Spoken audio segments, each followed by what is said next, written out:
ng album. Talagang dapat inspired ka eh. Inspired ka para sa mga listeners mo, sa mga bibili ng album mo.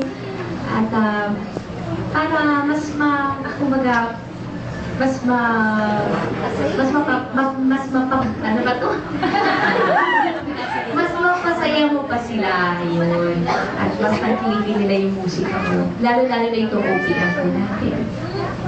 We love you, Sarah!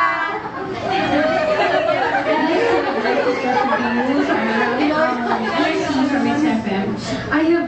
You've always been recording mga revival songs, something like that. Tapos, alam ko that you also compose songs on your own. When can we hear your original compositions?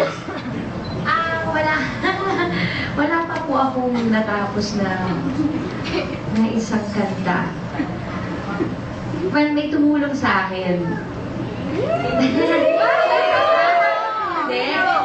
Hindi, si Christian Bautista, tinulungan niya akong mag-compose ng isang song. Pero wala pa akong courage o confidence na i-release po yun o i-record yun. Siguro po, soon. Oo. Pero kailangan po yan, syempre. Kailangan mag-level up tayo as an artist. Love you, Sarah. We love you,